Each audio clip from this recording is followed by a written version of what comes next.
सत श्री अकाल जी सारिਆਂ ਨੂੰ स्वागत वेलकम है जी तुहाडा सब दा तुहाडा सब दा बहुत बहुत शुक्रिया जिन्हां ने चैनल नूं कीता होया जी सबसक्राइब ते जिन्हां ने चैनल नूं सबसक्राइब नहीं कीता रोज़ खबरां सुणन दे वास्ते चैनल नूं जरूर सबसक्राइब करो जी ते नोटिफिकेशन दे वास्ते बैल आइकन नूं भी जरूर प्रेस कर लवो।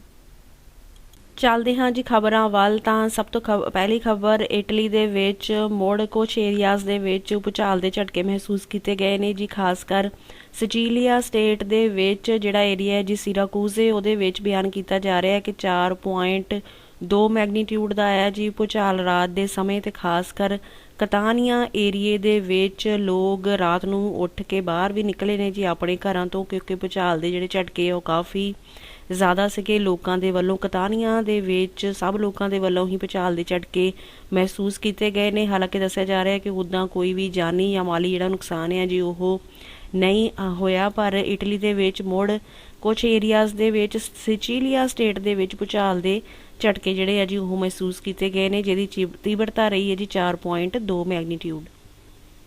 ਇਸ ਤੋਂ ਨੈਕਸਟ ਜਿਹੜੀ ਅਗਲੀ ਅਪਡੇਟ ਹੈ ਜੀ ਉਹਦੇ ਵਿੱਚ ਬਿਆਨ ਕੀਤਾ ਜਾ ਰਿਹਾ ਹੈ ਕਿ ਇਟਲੀ ਸਰਕਾਰ ਦੇ ਵੱਲੋਂ ਇੱਕ ਜਿਹੜੀ ਡਿਕਰੈਤੋ ਹੈ ਜੀ ਉਹਨੂੰ ਪਾਸ ਕੀਤਾ ਗਿਆ ਹੈ। ਕਾਫੀ ਨਿਯਮ ਜਿਹਨਾਂ ਦੇ ਉੱਤੇ ਚਰਚਾ ਚੱਲਦੀ ਪਈ ਸੀਗੀ ਜੀ ਸਰਕਾਰ ਦੇ ਵੱਲੋਂ, ਉਹਨਾਂ ਦੇ ਪ੍ਰਤੀ ਡਿਕਰੈਤੋ ਨੂੰ ਪਾਸ ਕੀਤਾ ਗਿਆ ਹੈ। ਇਹਦੇ ਵਿੱਚ ਦੱਸਿਆ ਜਾ ਰਿਹਾ ਹੈ ਕਿ ਸਭ ਤੋਂ ਪਹਿਲਾਂ ਜਿਹੜਾ ਆਉਂਦਾ ਹੈ ਜੀ ਰਾਏ ਵਾਲਿਆਂ ਦੀ ਫੀਸ ਆਉਂਦੀ ਹੈ ਜੀ ਇੱਥੇ ਦੇ ਬਿਜਲੀ ਦੇ ਬਿਲਸ ਦੇ ਵਿੱਚ ਇੰਕਲੂਡ ਹੋ ਕੇ ਆਉਂਦੇ ਨੇ ਜੀ। ਬਿਜਲੀ ਦੇ ਬਿੱਲਾਂ ਦੇ ਵਿੱਚ ਹੀ ਰਾਏ ਵਾਲਿਆਂ ਦੀ ਜਿਹੜੇ ਟੀਵੀ ਦੇ ਚੈਨਲ ਚੱਲਦੇ ਨੇ ਜੀ ਉਹਨਾਂ ਦੀ ਫੀਸ ਤਾਰਨੀ ਪੈਂਦੀ ਹੈ। ਉਹਨਾਂ ਦੇ ਪ੍ਰਤੀ ਬਿਆਨ ਕੀਤਾ ਜਾ ਰਿਹਾ ਹੈ ਕਿ ਇਹ ਵਾਲੀ ਜਿਹੜੀ ਫੀਸ ਹੈ ਜੀ ਹੁਣ ਅਗਲੇ ਸਾਲ ਤੋਂ 2023 ਤੋਂ ਇਲੈਕਟ੍ਰਿਸਿਟੀ ਦੇ ਬਿਲਸ ਦੇ ਵਿੱਚ ਐਡ ਹੋ ਕੇ ਨਹੀਂ ਆਇਆ ਕਰੇਗੀ। ਇਸ ਵਿਸ਼ੇ ਦੇ ਉੱਤੇ ਕਾਫੀ ਟਾਈਮ ਤੋਂ ਡਿਸਕਸ਼ਨ ਚੱਲਦੀ ਪਈ ਹੈ ਜੀ। ਯੂਰਪੀਅਨ ਯੂਨੀਅਨ ਦੇ ਵੱਲੋਂ ਇਟਲੀ ਦੇ ਵਾਸਤੇ ਪਹਿਲਾਂ ਵੀ ਹਦਾਇਤਾਂ ਜਾਰੀ ਕੀਤੀਆਂ ਗਈਆਂ ਸੀਗੀਆਂ ਕਿ ਇਸ ਤਰ੍ਹਾਂ ਇਲੈਕਟ੍ਰਿਸਿਟੀ ਦੇ ਬਿਲਸ ਦੇ ਵਿੱਚ ਜਿਹੜੀ ਰਾਏ ਦੇ ਚੱਲਦੇ ਨੇ ਜੀ ਚੈਨਲਸ, ਉਹਨਾਂ ਦੀ ਫੀਸ ਇੰਕਲੂਡ ਕਰਕੇ ਲੋਕਾਂ ਨੂੰ ਬਿੱਲ ਨਾ ਭੇਜੇ ਜਾਣ। ਸੋ ਇਸ ਦੇ ਪ੍ਰਤੀ ਦੱਸਿਆ ਜਾ ਰਿਹਾ ਹੈ ਕਿ ਹੁਣ 2023 ਤੋਂ ਜਿਹੜੇ ਇਲੈਕਟ੍ਰਿਸਿਟੀ ਦੇ ਬਿੱਲ ਆ ਜੀ ਉਹਨਾਂ ਦੇ ਵਿੱਚ ਰਾਏ ਵਾਲੇ ਜਿਹੜੇ ਚੈਨਲਸ ਚੱਲਦੇ ਪਏ ਆ ਜੀ ਉਹਨਾਂ ਦੀ ਫੀਸ ਇੰਕਲੂਡ ਹੋ ਕੇ ਨਹੀਂ ਆਇਆ ਕਰੇਗੀ।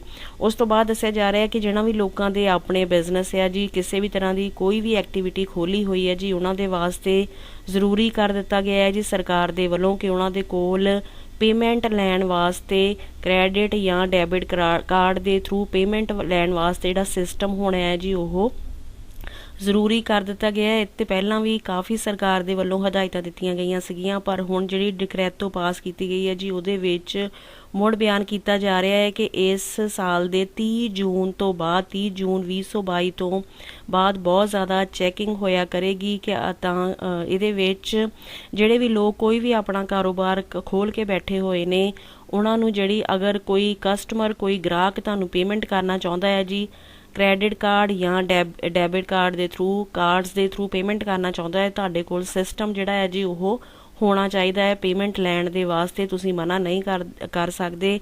ਤੇ ਅਗਰ ਅਧਿਕਾਰੀਆਂ ਦੇ ਵੱਲੋਂ ਚੈਕਿੰਗ ਦੇ ਦੌਰਾਨ ਤੁਸੀਂ ਪਾਏ ਜਾਂਦੇ ਹੋ ਕਿ ਤੁਸੀਂ ਪੇਮੈਂਟ ਜਿਹੜੀ ਹੈ ਜੀ ਕਾਰਡ ਦੇ ਥਰੂ ਨਹੀਂ ਲਈ, ਅਗਰ ਗ੍ਰਾਹਕ ਪੇਮੈਂਟ ਕਰਨਾ ਚਾਹੁੰਦਾ ਸੀਗਾ ਤਾਂ ਤੁਹਾਨੂੰ ਭਾਰੀ ਜੁਰਮਾਨੇ ਹੋ ਸਕਦੇ ਨੇ, ਕਿਉਂਕਿ ਸਰਕਾਰ ਦੇ ਵੱਲੋਂ ਹੁਣ ਦੱਸਿਆ ਜਾ ਰਿਹਾ ਹੈ ਕਿ ਹੋਰ ਸਖਤੀ ਕਰ ਦਿੱਤੀ ਜਾਏਗੀ। 30 ਜੂਨ 2022 ਤੋਂ ਬਾਅਦ ਹੋਰ ਸਰਕਾਰ ਦੇ ਅਧਿਕਾਰੀਆਂ ਦੇ ਵੱਲੋਂ ਚੈਕਿੰਗ ਜਿਹੜੀ ਹੈ ਜੀ ਕੀਤੀ ਜਾ ਸਕਦੀ ਹੈ। ਅਲੱਗ-ਅਲੱਗ ਕਿਸੇ ਵੀ ਤਰ੍ਹਾਂ ਦੀ ਕਿਸੇ ਨੇ ਵੀ ਐਕਟੀਵਿਟੀ ਖੋਲ੍ਹੀ ਹੋਈ ਹੈ ਤਾਂ ਉਹਦੇ ਵਿੱਚ ਚੈਕਿੰਗ ਹੋ ਸਕਦੀ ਹੈ ਜੀ ਕਿ ਤੁਹਾਡੇ ਕੋਲ ਸਿਸਟਮ ਹੋਣਾ ਚਾਹੀਦਾ ਹੈ ਕਾਰਡ ਦੇ ਥਰੂ ਪੇਮੈਂਟ ਲੈਣ ਦੇ ਵਾਸਤੇ। ਤੇ ਸਕੌਂਤਰੀਨੋ ਵਗੈਰਾ ਕੱਟਣੀਆਂ ਬਿਲਕੁਲ ਜ਼ਰੂਰੀ ਹੋ ਜਾਣਗੀਆਂ ਕਿਉਂਕਿ ਸਰਕਾਰ ਦੇ ਵੱਲੋਂ ਹੋਰ ਜ਼ਿਆਦਾ ਸਖਤੀ ਹੋਣ ਜਾ ਰਹੀ ਹੈ ਜੀ 30 ਜੂਨ 2022 ਤੋਂ ਬਾਅਦ। ਜਿਹੜੀ ਇਹ ਨਵੀਂ ਡਿਕਰੈਤੋ ਆਈ ਹੈ ਉਹਦੇ ਵਿੱਚ ਇਹ ਵੀ ਜਿਹੜੀ ਗੱਲ ਹੈ ਜੀ ਉਹਨੂੰ ਹੋਰ ਮੈਂਸ਼ਨ ਕਰ ਦਿੱਤਾ ਗਿਆ ਹੈ।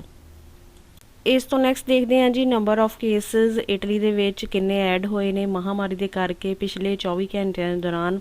ਤੇ ਉਹਨਾਂ ਦੀ ਗਿਣਤੀ ਰਹੀ ਹੈ ਜੀ 64,951 ਦੇ ਕਰੀਬ ਨਵੇਂ ਕੇਸ ਐਡ ਹੋਏ ਨੇ। 149 ਲੋਕਾਂ ਦੀ ਜਾਨ ਗਈ ਹੈ ਜੀ। ਤੇ ਜਿਹੜੇ ਨੰਬਰ ਆਫ ਟੈਸਟ ਕੀਤੇ ਗਏ ਸੀਗੇ ਉਹਨਾਂ ਦੀ ਗਿਣਤੀ ਸੀਗੀ ਲਗਭਗ 4,38,300 ਦੇ ਕਰੀਬ ਟੈਸਟ ਕੀਤੇ ਗਏ ਨੇ। ਉਸ ਤੋਂ ਬਾਅਦ ਜਿਹੜੀ ਇੱਥੇ ਦੀ ਜਿੰਬੇ ਸੰਸਥਾ ਹੈ ਜੀ ਇਟਲੀ ਦੇ ਵਿੱਚ, ਉਹਨਾਂ ਦੇ ਵੱਲੋਂ ਬਿਆਨ ਕੀਤਾ ਜਾ ਰਿਹਾ ਹੈ ਕਿ ਜਿਹੜਾ ਡਾਟਾ ਐਨਾਲਾਈਜ਼ ਕੀਤਾ ਗਿਆ ਹੈ ਜੀ ਇਸ ਮਹੀਨੇ ਦੀ 6 ਤਰੀਕ ਤੋਂ ਲੈ ਕੇ 12 ਤਰੀਕ ਤੱਕ, ਉਹਦੇ ਵਿੱਚ ਕੁਝ ਜਿਹੜੇ ਨੰਬਰ ਆਫ ਕੇਸਿਸ ਆ ਜੀ ਘਟੇ ਨੇ ਇਸ ਤੋਂ ਪਿਛਲੇ ਹਫਤੇ ਦੇ ਨਾਲੋਂ। ਤੇ ਮੌਤਾਂ ਦੀ ਗਿਣਤੀ ਦੇ ਵਿੱਚ ਵੀ ਕੁਝ ਜਿਹੜੀ ਘਾਟ ਹੈ ਜੀ ਮਹਾਮਾਰੀ ਦੇ ਕਰਕੇ ਜੋ ਚੱਲਦੀ ਪਈ ਹੈ ਸਿਚੁਏਸ਼ਨ, ਇਸ ਜਿਹੜੇ 6 ਤਰੀਕ ਤੋਂ ਲੈ ਕੇ 12 ਤਰੀਕ ਤੱਕ ਕੁਝ ਜਿਹੜੇ ਨੰਬਰ ਆਫ ਕੇਸਿਸ ਨੇ ਉਹਨਾਂ ਦੇ ਵਿੱਚ ਵੀ ਘਾਟ ਹੈ, ਤੇ ਜਿਹੜੀਆਂ ਮੌਤਾਂ ਹੋਈਆਂ ਨੇ ਮਹਾਮਾਰੀ ਦੇ ਕਰਕੇ ਉਹਦੇ ਵਿੱਚ ਵੀ ਕੁਝ ਜਿਹੜੀ ਘਾਟ ਹੈ ਜੀ ਉਹ ਬਿਆਨ ਕੀਤੀ ਜਾ ਰਹੀ ਹੈ ਇਸ ਜਿੰਬੇ ਸੰਸਥਾ ਦੇ ਵੱਲੋਂ ਇੱਥੇ ਇਟਲੀ ਦੇ ਵਿੱਚ। ਇਸ ਤੋਂ ਨੈਕਸਟ ਜਿਹੜੀ ਅਗਲੀ ਖਬਰ ਆ ਰਹੀ ਹੈ ਜੀ ਉਹ ਆ ਰਹੀ ਹੈ ਜੀ ਯੂਕੇ ਤੋਂ। ਯੂਕੇ ਦੀ ਗਵਰਨਮੈਂਟ ਦੇ ਵੱਲੋਂ ਦੱਸਿਆ ਜਾ ਰਿਹਾ ਹੈ ਕਿ ਹੁਣ ਹੋਰ ਜ਼ਿਆਦਾ ਸਖਤੀ ਕਰ ਦਿੱਤੀ ਜਾਏਗੀ ਜੀ ਉਹਨਾਂ ਲੋਕਾਂ ਦੇ ਵਾਸਤੇ ਜਿਹੜੇ ਗੈਰ ਕਾਨੂੰਨੀ ਢੰਗ ਦੇ ਨਾਲ ਯੂਕੇ ਦੇ ਵਿੱਚ ਐਂਟਰੀ ਕਰ ਰਹੇ ਨੇ ਜੀ, ਬੋਟਸ ਦੇ ਥਰੂ, ਸ਼ਿਪਸ ਦੇ ਥਰੂ। ਯੂਕੇ ਦੇ ਵਿੱਚ ਵੀ ਬਹੁਤ ਸਾਰੇ ਜਿਹੜੇ ਮਾਈਗਰੈਂਟਸ ਨੇ ਉਹ ਐਂਟਰੀ ਕਰ ਰਹੇ ਨੇ, ਪਰ ਹੁਣ ਉੱਥੇ ਦੀ ਸਰਕਾਰ ਦੇ ਵੱਲੋਂ ਸਖਤੀ ਕਰ ਦਿੱਤੀ ਗਈ ਹੈ ਜੀ ਇਹਨਾਂ ਲੋਕਾਂ ਦੇ ਵਾਸਤੇ ਕਿ ਜਿਹੜੇ ਵੀ ਲੋਕ ਇਹ ਗੈਰ ਕਾਨੂੰਨੀ ਢੰਗ ਦੇ ਨਾਲ ਜਿਹਨਾਂ ਨੇ ਅਸਾਈਲਮ ਵੀ ਲਈ ਹੈ ਜੀ ਉੱਥੇ ਜਾ ਕੇ ਯੂਕੇ ਦੇ ਵਿੱਚ ਗੈਰ ਕਾਨੂੰਨੀ ਨੇ, ਪਰ ਉਹਨਾਂ ਨੂੰ ਵਾਪਸ ਭੇਜ ਦਿੱਤਾ ਜਾਏਗਾ ਜੀ, ਰਵਾਂਡਾ ਦੇ ਵਿੱਚ ਡਿਪੋਰਟ ਕਰ ਦਿੱਤਾ ਜਾਏਗਾ ਯੂਕੇ ਤੋਂ, ਤੇ ਇਹਨਾਂ ਨੂੰ ਰਵਾਂਡਾ ਦੇ ਵਿੱਚ ਵਾਪਸੀ ਕਰਨੀ ਪਏਗੀ। ਜਿਹੜੀ ਉੱਥੇ ਦੀ ਸਰਕਾਰ ਹੈ ਜੀ ਉਹਨਾਂ ਨੇ ਕਾਫੀ ਜਿਹੜੀ ਸਖਤੀ ਹੈ ਜੀ ਉਹਨਾਂ ਮਾਈਗਰੈਂਟਸ ਦੇ ਵਾਸਤੇ ਕਰ ਦਿੱਤੀ ਹੈ ਜਿਹੜੇ ਸ਼ਿਪਸ ਦੇ ਥਰੂ, ਬੋਟਸ ਦੇ ਥਰੂ ਐਂਟਰੀ ਕਰ ਰਹੇ ਨੇ ਯੂਕੇ ਦੇ ਵਿੱਚ, ਖਾਸ ਕਰ ਜਿਹਨਾਂ ਨੇ ਐਂਟਰੀ ਕੀਤੀ ਹੈ ਜੀ ਇਸ ਸਾਲ ਦੇ ਜਨਵਰੀ ਮਹੀਨੇ ਤੋਂ, ਤੇ ਨਾਲ ਹੀ ਜਿੰਨੇ ਵੀ ਲੋਕ ਗੈਰ ਕਾਨੂੰਨੀ ਤੌਰ ਤੇ ਪਾਏ ਜਾਂਦੇ ਨੇ ਜੀ ਉੱਥੇ ਯੂਕੇ ਦੇ ਵਿੱਚ ਉਹਨਾਂ ਨੂੰ ਕਾਫੀ ਜ਼ਿਆਦਾ ਭਾਰੀ ਜੁਰਮਾਨੇ ਜਿਹੜੇ ਆ ਜੀ, ਜਾਂ ਜੁਰਮਾਨੇ ਤੇ ਜਾਂ ਜ਼ਿੰਦਗੀ ਭਰ ਦੇ ਲਈ ਜੇਲ੍ਹ ਦੀ ਸਜ਼ਾ ਵੀ ਜਿਹੜੀ ਹੈ ਜੀ ਕੱਟਣੀ ਪੈ ਸਕਦੀ ਹੈ। ਯੂਕੇ ਦੀ ਸਰਕਾਰ ਦੇ ਵੱਲੋਂ ਕਾਫੀ ਸਖਤੀ ਕਰ ਦਿੱਤੀ ਗਈ ਹੈ ਇਲੀਗਲ ਮਾਈਗਰੈਂਟਸ ਦੇ ਵਾਸਤੇ।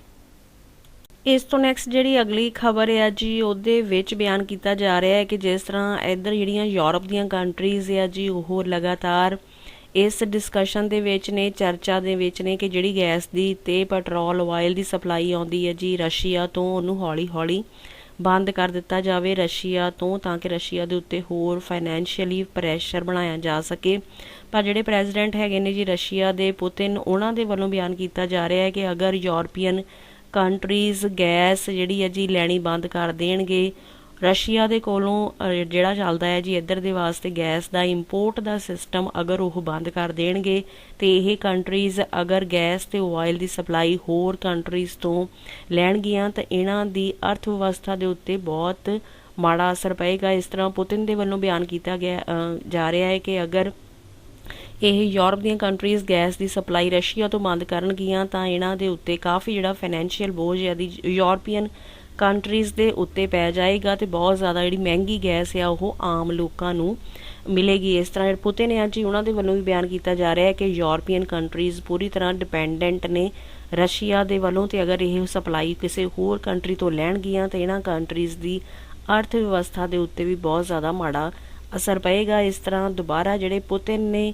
ਰਸ਼ੀਆ ਦੇ ਪ੍ਰੈਜ਼ੀਡੈਂਟ ਹੈ ਜੀ ਉਹਨਾਂ ਨੇ ਚੇਤਾਵਨੀ ਦੇ ਦਿੱਤੀ ਹੈ ਇੱਧਰ ਯੂਰਪ ਦੀਆਂ ਕੰਟਰੀਜ਼ ਦੇ ਵਾਸਤੇ। ਇਸ ਤੋਂ ਨੈਕਸਟ ਜਿਹੜੀ ਅਗਲੀ ਖਬਰ ਆ ਰਹੀ ਹੈ ਜੀ ਉਹ ਆ ਰਹੀ ਹੈ ਜੀ ਅਮਰੀਕਾ ਤੋਂ। ਅਮਰੀਕਾ ਦੇ ਵਿੱਚ ਜਿਹੜੀ ਮਾਸਕ ਵਾਲੀ ਕੰਡੀਸ਼ਨ ਹੈ ਜੀ ਉਹ ਕੁਝ ਹੀ ਜਗ੍ਹਾ ਦੇ ਉੱਤੇ ਕੰਪਲਸਰੀ ਚੱਲਦੀ ਪਈ ਹੈ ਜੀ ਉੱਥੇ ਦੀ ਸਰਕਾਰ ਦੇ ਵੱਲੋਂ। ਜਿੰਨੇ ਵੀ ਪਬਲਿਕ ਟਰਾਂਸਪੋਰਟ ਮੀਡੀਅਮ ਨੇ, ਹਵਾਈ ਯਾਤਰਾ ਹੈ ਜੀ, ਉਹਨਾਂ ਦੇ ਵਿੱਚ ਮਾਸਕ ਵਾਲੀ ਕੰਡੀਸ਼ਨ ਚੱਲਦੀ ਪਈ ਹੈ ਜੀ ਕੰਪਲਸਰੀ ਅਮਰੀਕਾ ਦੇ ਵਿੱਚ, ਜਿਹਨੂੰ ਕਿ ਪਹਿਲਾਂ ਫੈਸਲੇ ਲਏ ਗਏ ਸੀਗੇ ਕਿ 18 ਅਪ੍ਰੈਲ ਤੋਂ ਇਸ ਕੰਡੀਸ਼ਨ ਨੂੰ ਵੀ ਪਬਲਿਕ ਟਰਾਂਸਪੋਰਟ ਮੀਡੀਅਮਸ ਤੋਂ ਵੀ ਹਟਾ ਦਿੱਤਾ ਜਾਏਗਾ। ਪਰ ਹੁਣ ਜਿਸ ਤਰ੍ਹਾਂ ਨੰਬਰ ਆਫ ਕੇਸ ਜਿਹੜੇ ਆ ਜੀ ਅਮਰੀਕਾ ਦੇ ਵਿੱਚ ਵੀ ਕੁਝ ਜਿਹੜੇ ਆ ਵਧਣੇ ਸ਼ੁਰੂ ਹੋ ਚੁੱਕੇ ਨੇ ਪਹਿਲਾਂ ਦੇ ਨਾਲੋਂ, ਮਹਾਮਾਰੀ ਦੇ ਕਰਕੇ ਜੋ ਸਿਚੁਏਸ਼ਨ ਹੈ ਜੀ ਪਹਿਲਾਂ ਦੇ ਨਾਲੋਂ ਕੁਝ ਖਰਾਬ ਬਿਆਨ ਕੀਤੀ ਜਾ ਰਹੀ ਹੈ, ਜਿਸ ਦੇ ਕਰਕੇ ਜਿਹੜੇ ਇਹ ਆਰਡਰ ਹੈ ਜੀ ਫੈਸਲਾ ਹੈ ਉਹਨੂੰ ਚੇਂਜ ਕਰ ਦਿੱਤਾ ਗਿਆ ਹੈ ਕਿ ਲੋਕਾਂ ਦੇ ਵਾਸਤੇ ਪਬਲਿਕ ਟਰਾਂਸਪੋਰਟ ਮੀਡੀਅਮ ਦੇ ਉੱਤੇ ਵੀ ਮਾਸਕ ਪਾਉਣ ਵਾਲੀ ਕੰਡੀਸ਼ਨ ਕੰਪਲਸਰੀ ਹੀ ਚੱਲੇਗੀ। ਅਜੇ ਵੀ ਅਮਰੀਕਾ ਦੇ ਵਿੱਚ 3 ਮਈ ਤੱਕ ਜਿਹੜੇ ਨੰਬਰ ਆਫ ਕੇਸਿਸ ਵਧੇ ਨੇ ਜੀ ਉਹਨਾਂ ਦੇ ਕਰਕੇ ਜਿਹੜਾ ਫੈਸਲਾ ਹੈ ਉਹਨੂੰ ਕੁਝ ਅੱਗੇ ਸ਼ਿਫਟ ਕਰ ਦਿੱਤਾ ਗਿਆ ਹੈ ਜੀ। ਮਾਸਕ ਪਾਉਣਾ ਕੰਪਲਸਰੀ ਰਹੇਗਾ ਅਮਰੀਕਾ ਦੇ ਵਿੱਚ ਪਬਲਿਕ ਟਰਾਂਸਪੋਰਟ ਮੀਡੀਅਮ ਦੇ ਉੱਤੇ ਫਿਲਹਾਲ ਵੀ ਲੋਕਾਂ ਦੇ ਵਾਸਤੇ 3 ਮਈ ਤੱਕ। ਇਸ ਤੋਂ ਨੈਕਸਟ ਦੇਖਦੇ ਹਾਂ ਜੀ ਕਰੰਸੀ ਦੀ ਵੈਲਿਊ। ਤਾਂ ਯੂਰੋ ਦੀ ਵੈਲਿਊ ਇੰਡੀਅਨ ਰੁਪਈਏ ਦੇ ਮੁਕਾਬਲੇ ਚੱਲਦੀ ਪਈ ਹੈ ਜੀ 82 ਰੁਪਈਏ 76 ਪੈਸੇ ਇੰਡੀਆ ਦੇ। ਪਾਕਿਸਤਾਨੀ ਰੁਪਈਏ ਦੇ ਮੁਕਾਬਲੇ 1 ਯੂਰੋ ਬਰਾਬਰ ਹੈ ਜੀ 197 ਰੁਪਈਏ 60 ਪੈਸੇ ਪਾਕਿਸਤਾਨ ਦੇ। 1 ਬ੍ਰਿਟਿਸ਼ ਪਾਉਂਡ ਬਰਾਬਰ ਹੈ ਜੀ 100 ਰੁਪਈਏ 4 ਪੈਸੇ ਇੰਡੀਆ ਦੇ।